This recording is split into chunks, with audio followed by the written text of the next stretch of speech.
To get this episode of Forensic Tales ad-free, please visit patreon.com/Forensic Tales.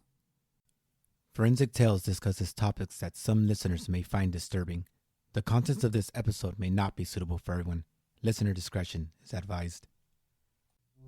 Aspen, Colorado is a beautifully calm city 30 miles from Colorado's Rocky Mountains. But on December 1st, 2011, the calmness of the winter was consumed by heated emotions between a mother and a daughter. 20-year-old college student Morgan Ingram, who was staying at her parents' house, returned home late. Mom was visibly upset, and an argument ensued with spiteful words exchanged. After that, Morgan stormed off to her bedroom. In an effort to make peace with his daughter, her dad, Steve, checked in on her. Despite seeming upset, Steve said she was fine. They had a brief conversation before kissing her goodnight in her PJs. Tragically, this will mark the last time they ever saw their Morgan alive. This is Forensic Tales, episode number 189, The Mysterious Death of Morgan Ingram.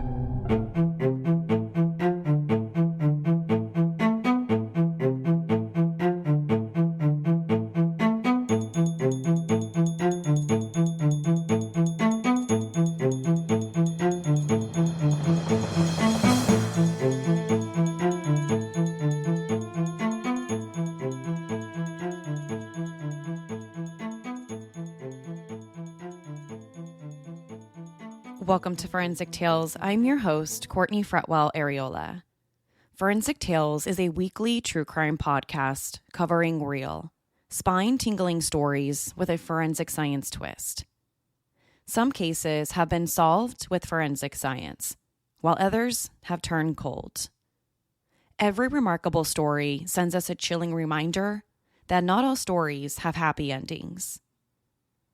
As a one-woman show, your support helps me find new compelling cases, conduct in-depth fact-based research, and produce and edit this weekly show. You can support my work in two simple ways. Become a valued patron at patreon.com/Forensic Tales and leave a positive review. Before we get to this episode, we've got 3 new supporters that I want to thank. Thank you so much to Michelle L., Emily D., and Jennifer R. Now, let's get to this week's episode. At 9:00 p.m. on December 1st, 2011, 20-year-old college student Morgan Ingram was returning home from a friend's house. She was home a little later than her parents expected, but she was an adult, so she figured she could come home whenever she wanted to. But her parents, Tony and Steve Ingram, saw things a little bit different. As soon as Morgan parked her car in the driveway and approached her parents' front door, her mom, Tony, confronted her. She told Morgan that she thought she would be home hours ago, sometime around 4 o'clock. They had plans to go to the post office together that afternoon, and she had been calling and texting her all day and was worried about her. But Morgan was annoyed at how upset her mom was for getting home just a couple hours late. So she simply walked past her mom, muttering "bitch," as she walked through the front door and headed straight toward her bedroom. Tony followed Morgan inside the house, but stayed away from her daughter. Instead, she went straight to her husband, Steve, and told him what happened. She said their daughter seemed upset and that she had never called her a bad name before. Maybe she was just having a bad day, or maybe she had gotten into a fight with a friend, or maybe her boyfriend. So Steve decided to go in and check on her. Sometimes 20-year-old daughters react much different toward their mom than they do their dad. A few minutes later, Steve went into the bedroom to check on her. It wasn't like their Morgan to become so angry and call her mom names. But Morgan seemed fine. Maybe she was a little upset at her mom for being angry that she came home later than expected, but that was it. Everything else about Morgan seemed fine. After Steve chatted with Morgan for about 10 to 15 minutes, he kissed her goodnight. She was lying on her stomach in bed and was wearing her usual flannel pajamas. She said, "I love you, Daddy," and Steve said, "I love you too." Steve turned around and walked out of Morgan's bedroom and closed the door. Steve and Tony Ingram had no idea this was the last time they would see their 20-year-old daughter, Morgan Ingram, alive. And nothing could have prepared them for the horror that they would uncover the next morning. A little after 6 a.m., Tony got up and headed to the kitchen, like she did every morning in her Carbondale, Colorado home. Carbondale is a small town about 170 miles west of Denver and 30 miles from Aspen in the heart of Colorado's Rocky Mountains.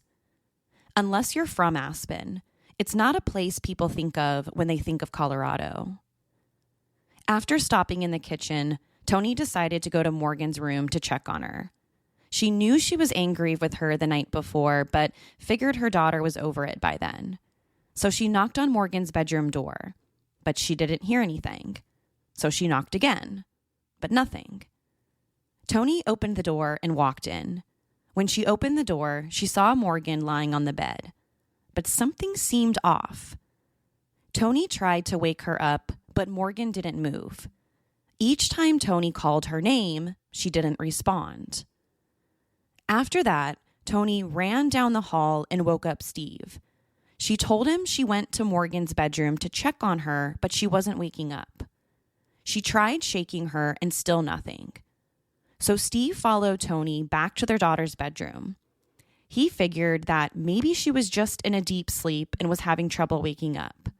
So he grabbed her shoulders and tried shaking her. He knew something was terribly wrong when she still didn't respond. After realizing Morgan didn't have a pulse and she wasn't breathing, Tony ran down the hall to call 911 while Steve started performing CPR. First responders from the Garfield County, Colorado Sheriff's Department were the first to arrive alongside paramedics and EMS. But by the time they got there, they were too late. 20-year-old Morgan Ingram was already gone. She went from being alive and well less than 12 hours ago to now being dead. So naturally, the question on everyone's mind was how? How did this happen? The Garfield County, Colorado Sheriff's Department deputies began their investigation. They had no idea what happened except that a 20-year-old girl was found dead by her parents in her bedroom. That's it. Up went the yellow crime scene tape, and the investigation was on. Over the next several hours, Garfield County investigators took hundreds of photos of the house, specifically Morgan's bedroom. They sat down and interviewed her parents, Steve and Tony. They needed to clearly understand everything Morgan did the day before she died. Equipped with that information, they hoped to discover what happened to her. According to them, Morgan spent most of the day before with her boyfriend, Danny Roden. At the time, this was a new relationship for Morgan, so she was really excited about spending time with him. According to Tony, she was supposed to be home around 4 o'clock that day. They had plans to go to the post office together that afternoon. But when 4 o'clock came around and Morgan still wasn't home, she said she tried texting and calling her. But her daughter never picked up. In fact, she never heard from her daughter until she returned home hours later. This worried Tony, not because she didn't trust her daughter. She knew Morgan was an adult and didn't need to answer every time that she called.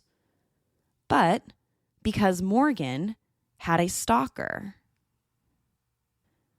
According to Tony and Steve Ingram, someone had been coming around the house and bothering Morgan in the weeks and months leading up to her death.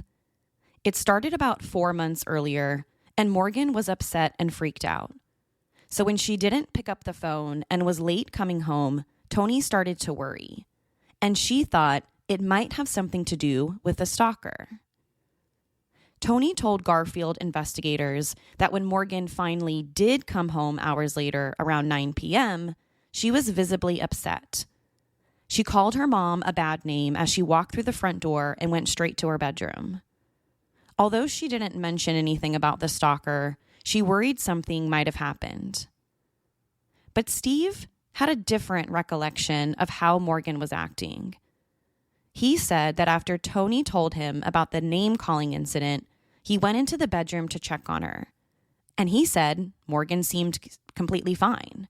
She wasn't mad, she didn't seem upset or angry about anything, and she didn't bring up anything about the stalker. So Steve said he said goodnight, kissed her, and walked out of the bedroom door. And according to him, Morgan was wearing her typical set of pajamas, so he just assumed that she was going to go to bed. But less than 12 hours later, she was dead. Later that same day, forensic pathologist Dr. Robert Kurtzman from Garfield County performed Morgan's autopsy. It's almost unheard of for a seemingly healthy 20-year-old girl to suddenly die in her bedroom. There weren't any apparent signs of a break-in, so no one was sure if this could be foul play or not. They also didn't know if the stalker had anything to do with her death. So investigators hoped an autopsy would shed some light on what might have happened. But instead of shedding light, the autopsy only cast more shadows. Morgan's initial autopsy report stated that she died from natural causes due to a genetic metabolic disorder called acute intermittent porphyria. This extremely rare condition isn't known to be fatal, but it can be. So in Morgan's initial autopsy, Dr. Kurtzman, the forensic pathologist, listed her death as natural and attributed her death to this extremely rare metabolic disease. But that's not how this story ends. A few months later, Dr. Kurtzman and the Garfield County Sheriff's Department changed their mind about what happened to Morgan. According to the authorities, her death had nothing to do with a rare genetic disease. Instead, it had everything to do with suicide. 8 months after her original autopsy, Dr. Kurtzman revised his autopsy report, and on July 28, 2012, he made his new findings public. Instead of listing Morgan's death as natural, he changed it to suicide, a stark difference in opinion, and here's why. According to the official autopsy report, there was a lethal dose of amitriptyline in Morgan's system. Amitriptyline is a relatively common drug that was once usually only prescribed to treat depression and anxiety.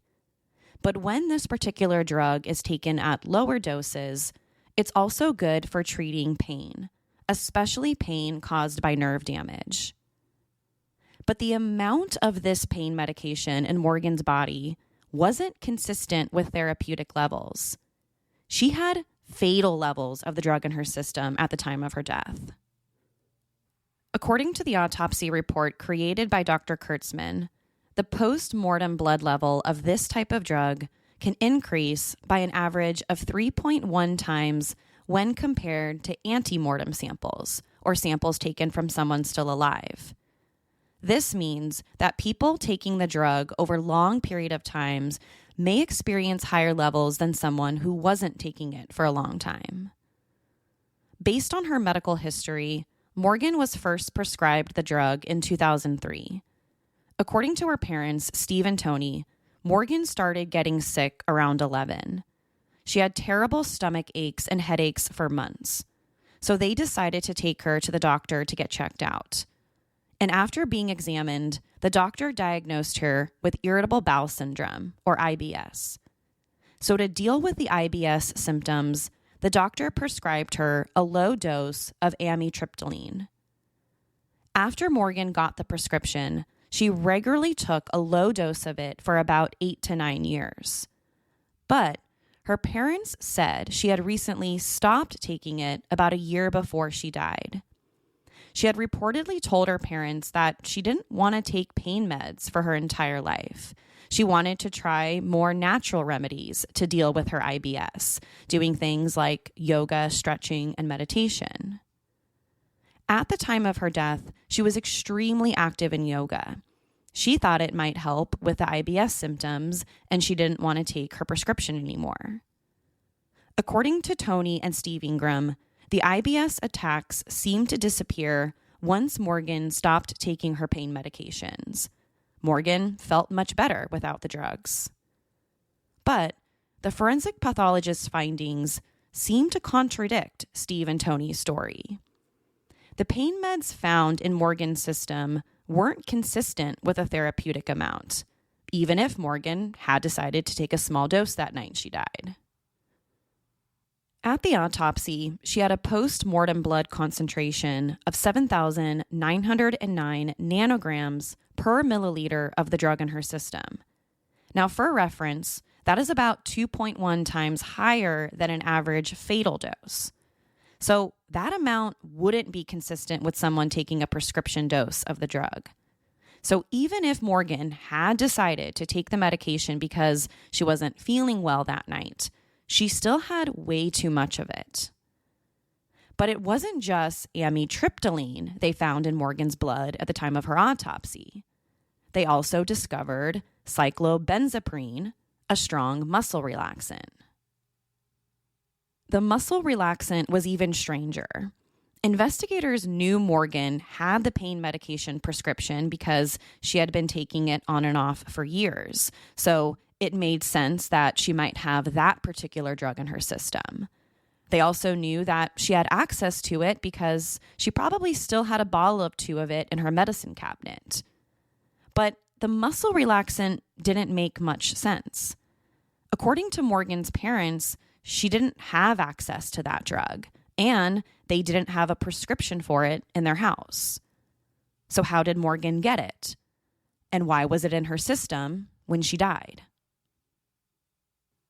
Based on the high amounts of drugs in Morgan's stomach and her blood, Dr. Kurtzman revised the manner of death from natural to suicide. He believed that such high doses of prescription drugs indicated that she had likely ingested them intentionally that night, and an overdose of the two drugs was what caused her death. Dr. Kurtzman also noted in his revised autopsy report that Morgan didn't have any signs of trauma or significant injuries to her body, suggesting anyone had forcefully drugged her that night. In his report, he said, quote, "There is no evidence of a struggle or evidence to indicate that the decedent was physically forced to ingest the drugs. Therefore, the manner of death is reclassified as a suicide." End quote. So 8 months after the original autopsy, Morgan Ingram's cause of death was officially changed from natural to suicide on July 28, 2012. But this announcement completely shocked and outraged Morgan's parents, Tony and Steve Ingram.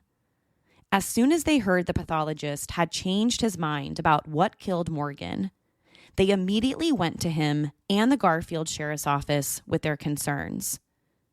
They showed up at the sheriff's office claiming to know what happened to their daughter. Morgan was murdered by her stalker. The grieving parents suddenly have a change of heart. The puzzle pieces are about to fall into place. What crucial details have they kept from the prying eyes of investigators? Get ready to be shocked. According to Morgan's parents, from August 2011 until her death in December, a stalker had been tormenting her. She felt like someone was always watching her and was constantly living in fear. So when they discovered their daughter dead, their first thought was it had to have been the stalker. The first police reports about the stalker started in early August, and on August 25th, 2011, deputies from the Garfield County Sheriff's Department responded to Tony's call about someone coming over to their house, knocking on Morgan's bedroom window, and throwing rocks at it. She said this wasn't the first time it's happened, and since it started, Morgan has been too afraid to sleep in her own bedroom. 2 days later, on August 27th, Garfield County deputies sat down and spoke with Tony, Steve, and their daughter Morgan. They told the cops the same story they did 2 days earlier, but said the stalker was around 6 feet tall and probably weighed somewhere between 170 and 180 pounds. But when the cops asked Morgan if she thought she knew who the stalker might be, she said no. It wasn't anyone she recognized. She couldn't think of any friends or anyone else who would want to do this. So after the cops spoke with the family on August 27th, they took another police report and left. 3 days later, on August 30th, Tony called the police again just after 1 o'clock in the morning. 2 deputies responded to the house about another reported sighting of the stalker outside the home. When the police got there, Tony told them that Morgan saw someone throwing rocks at her window again. She was so scared that whoever was doing it would also do something to harm her, so that they decided to call the police. 2 officers from Garfield County searched the entire premises, but they didn't see anyone. The officers told them to call again if the stalker came back, and then they left. 10 minutes after the deputies left, Morgan's mom, Tony, called again. This time, she said she had a photo of the stalker. She and Steve had recently installed security cameras outside their house after the stalking incident started. And right after the cops left, they reviewed the tapes. They saw the stalker and captured him on video. 2 deputies drove back to the Ingram's house, where they were once again met with Tony, who showed them the photo. Not only did they see a guy in the photo walking across the driveway that night, but based on the timestamp at the bottom, the cops saw the man walking across the driveway only 2 minutes after they left. That meant the stalker was still probably hiding on the property when the deputies showed up earlier. They must have just missed him while looking around the house. According to police reports made by the Garfield County Sheriff's Office, they responded to over 50 calls about the stalker within a 4-month period leading up to Morgan's death. Sometimes it was because he was tapping on Morgan's bedroom window. Other times he was throwing rocks at her window. And sometimes it was because Morgan felt like someone was watching her. But every single time the cops showed up at the house, they could never find him. He was either hiding like the camera suggested in that previous incident, or he ran away by the time the police showed up. So even after 50 calls and 4 months of investigating, no one was ever arrested for the alleged stalking incidents. But who could have been stalking Morgan during the last 4 months of her life? Well, according to her parents, Tony and Steve, they had a pretty good idea of who it was. Morgan's parents told the police that they thought her stalker might be a guy named Keenan Van Ginkel. They said Keenan lived in a house 3 doors down from their house with then-girlfriend Brooke Harris. According to Steve and Tony, Morgan and Brooke had once been friends, but something happened to cause their friendship to suddenly end. Tony told investigators that they believed Brooke had keyed her car about 6 months earlier when Morgan borrowed it. They didn't have any evidence that it was actually Brooke who keyed the car, but according to Tony, Morgan told her she thought it was Brooke because they had recently gotten into a fight. She was the only person she could think of who might have keyed the car. After that, they started to suspect that Brooke's boyfriend, Keenan, might be the stalker. During one of these stalking incidents, Morgan told her parents she got a good look at the person throwing rocks at her window. She said it looked like Brooke's boyfriend, Keenan. Although Morgan and Keenan didn't know each other, Morgan's parents claimed their daughter thought he was the stalker. When they captured a photo of him with the house's security cameras, they thought the image looked exactly like Keenan. He had the same body type, same height, same weight. According to them, it looked exactly like Keenan. Even the police thought the photo of the person seen standing in the Ingram's driveway in the middle of the night looked like Keenan. Although the image is grainy and blurry, the person physically resembles him. Same height, same everything. But there wasn't any way to prove that it was actually him. All the police could say was that the person looked like Keenan. They had no solid proof or evidence. So, although the cops thought Morgan's stalker might be Keenan, they couldn't arrest him. The only thing they could do was bring him down to the police station and question him. About 5 months after Morgan died, the cops got their chance to speak with the person her parents believed were their daughter's stalker, Keenan Van Ginkel. But the conversation didn't go as expected. Keenan denied almost everything as soon as they sat down with him. He said he wasn't the person behind the stalking. According to him, he had never even been to Morgan's house. He told investigators that he knew his girlfriend was once friends with Morgan, but that was it. He didn't know her and had probably only met her once or twice at a party. So he claimed he didn't really have a motive to stalk her for months. So even though the photo might look like him, he said it wasn't. And since the cops really didn't have any proof or evidence to suggest otherwise, they let him go.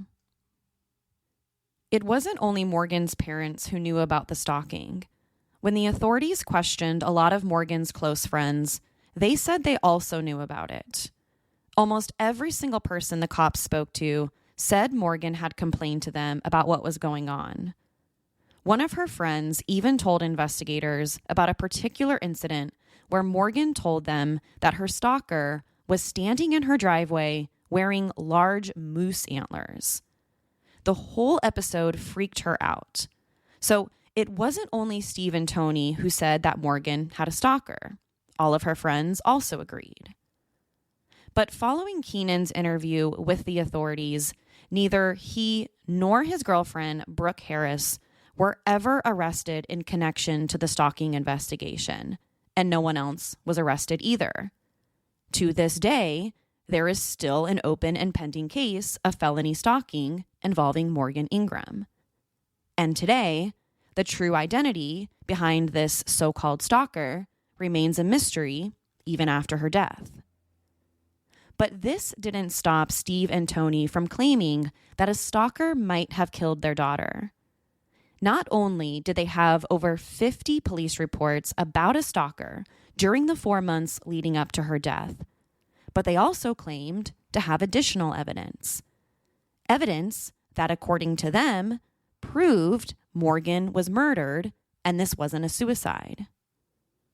What evidence was concealed, and why did it take so long to surface? The parents seem to be harboring more than just grief, and the hidden layers of their secrets are about to unravel.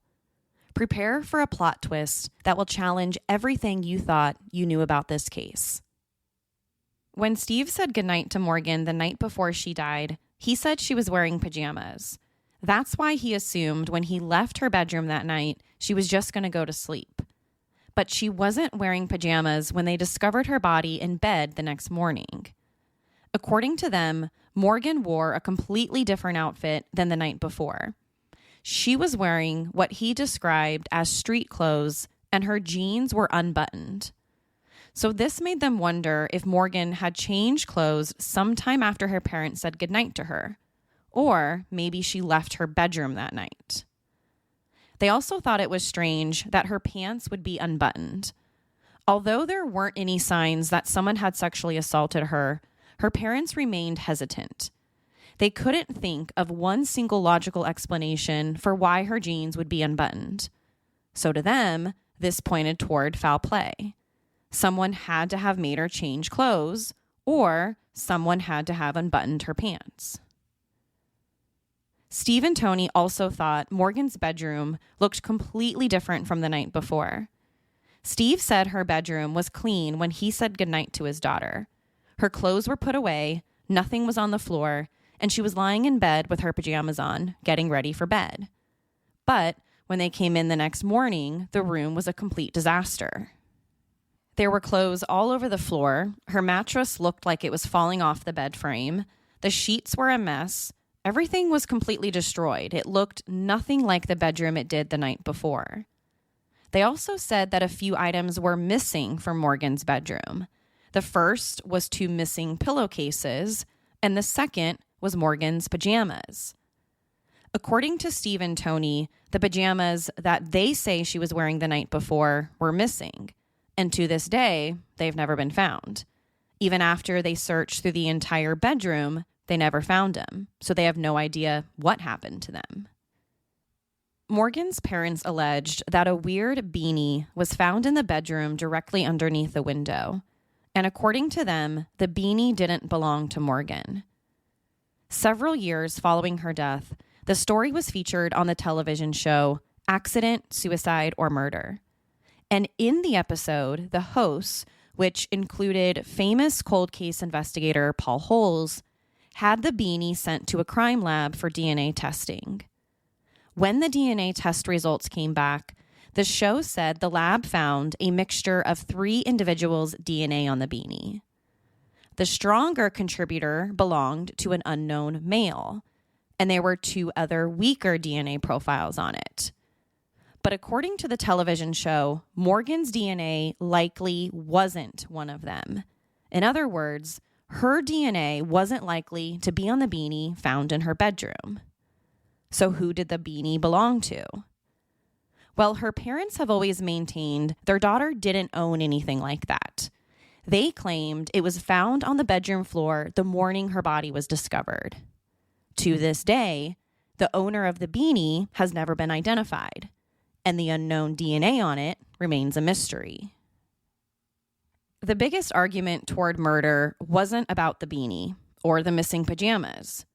Morgan's parents' biggest argument was this: the Morgan Ingram they knew wasn't suicidal. They told investigators that their daughter never talked about suicide and wasn't depressed. She might have been stressed about the stalker, but she wouldn't have killed herself. They even pointed towards her last social media post that was made just a few hours before she died, which said, quote, "I love life." And although a lethal amount of drugs was found in her system at the time of her death, they said she could have been injected with the drugs, or she might have been forced to take them. Although the medical examiner found no evidence Morgan was forced to take the drugs, her parents allege that's probably what happened. Their Morgan would never do anything like that. But could Morgan have been injected with the drugs or forced to take them? Well, if you ask the medical examiner, the answer is no. At the autopsy, the medical examiner found no quote-unquote party drugs in her system. She didn't have any alcohol. There wasn't any cocaine or marijuana. The only 2 drugs in her body were the prescription pain meds and the muscle relaxant, and both were present in lethal amounts. But the troubling question remained: how did Morgan ingest the drugs? The medical examiner didn't note any strange marks on her arms or body. There was no indication that someone had injected her with the drugs like her parents believed. Instead, the medical examiner is confident, based on his report, that Morgan took the 2 drugs orally. So, unless someone held her down and forced her to take the pills orally, she did it herself. Morgan's state of mind was closely scrutinized around the time of her death. The biggest question became, was Morgan suicidal? When the authorities interviewed Morgan's friends, no one reported thinking that she was either depressed or suicidal. The only notable difference was the stress-filled presence of the stalker. But other than that, her friends knew nothing about her mental state. They all said she seemed fine in the weeks and months leading up to her death. But Morgan's boyfriend had a different memory about his girlfriend. According to the boyfriend, Danny Roden, Morgan felt a little down when she died. He told the cops he was with her the day before and she left around 5:30 or 6 p.m. And he wasn't sure where she went after she left his house. Maybe she went out with some friends, but he wasn't sure. He said at first he suspected foul play. He simply didn't want to believe that the Morgan he knew, his girlfriend, had killed herself. But after some time, he started to change his mind. He said Morgan was tremendously stressed about the stalking. she seemed a little down and upset on the last day they spent together. So, although suicide seemed far-fetched at first, over time he started to believe that maybe that's what actually happened. Morgan's own parents, Steve and Tony, also seemed to have a change of heart about what they believed happened. According to the show, Accident, Suicide, or Murder, when the police first spoke to them immediately after Morgan died, Steve Ingram told investigators that she was suicidal and thinking about possibly ending her own life. And his wife, Tony, agreed. During a taped interview, she told investigators that she could have killed herself that night. She said her bedroom was always a mess in the weeks leading up to her death. She left her clothes on the floor and didn't bother to pick up anything. So she thought this was a major red flag that her daughter was depressed and didn't even have the energy or desire to pick up after herself. But this is strange because right after Steve and Tony spoke with the police, they seemed to do a complete 180. After these initial interviews with investigators, the Ingrams changed their minds. And ever since, they have stuck to one theory, and one theory alone. Morgan was murdered, and probably by her stalker. Now, it's unclear why they changed their minds, but they remain persistent. Morgan didn't commit suicide. It's been 12 years since 20-year-old Morgan Ingram was mysteriously found dead in her bed in Carbondale, Colorado. The Garfield County coroner originally ruled her death as natural and said she died from a rare metabolic condition. But 8 months later, he revised his ruling to suicide. That was after they discovered a lethal amount of 2 prescription drugs in her system, a pain medication she was prescribed to treat her IBS symptoms, and a muscle relaxant. Authorities believe she intentionally took both drugs, possibly intending to kill herself, or maybe she was simply trying to call out for help. Either way, the amount and combination of both drugs is what killed her. Colorado investigators believe she took the pain medication from an old prescription bottle inside her parents' house, but it's unclear exactly where she got the muscle relaxers. She didn't have a history of taking any, and her parents don't know where she could have gotten them. Although Morgan's death is officially ruled a suicide, her parents, Steve and Tony Ingram, have long argued that their daughter was not suicidal or even depressed, and that the circumstances surrounding her death simply don't add up. They said she was murdered, probably by a stalker who had been terrorizing her for the last 4 months before her death. Both sides say that they have the forensic evidence on their side. The Garfield County coroner says Morgan overdosed on 2 prescription drugs. One of the drugs she had in her system was over twice the amount needed to become fatal. But Morgan's parents also say the forensic evidence is on their side.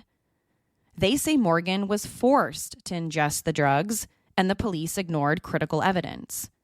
They believe it was a botched investigation right from the start. The cops never performed a rape kit, despite Morgan's jeans being unbuttoned. They didn't collect any scrapings from underneath her fingernails. They didn't dust for fingerprints in her bedroom or on the window. And besides a basic autopsy, they didn't do any additional testing on her body to see if foul play was maybe involved. Steve and Tony Ingram believe the cops were way too quick to rule this off as a suicide. The Ingrams also point to other possible forensic evidence. The mysterious beanie allegedly found on Morgan's bedroom floor that contained unknown DNA. The missing pillowcases. The missing pair of pajamas Morgan was supposedly wearing the night before she died. And most disturbing to them, the unidentified stalker. Which side of the forensic evidence do you believe? The county coroner's report that Morgan died from a drug overdose? Or the parents' belief that their daughter was murdered? As of today, her stalker has never been identified.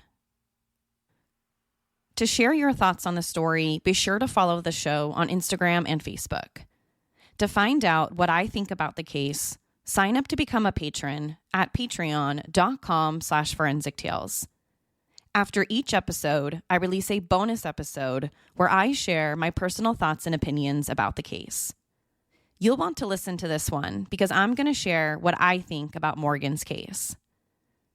Don't forget to subscribe to Forensic Tales so you don't miss an episode. We release a new episode every Monday.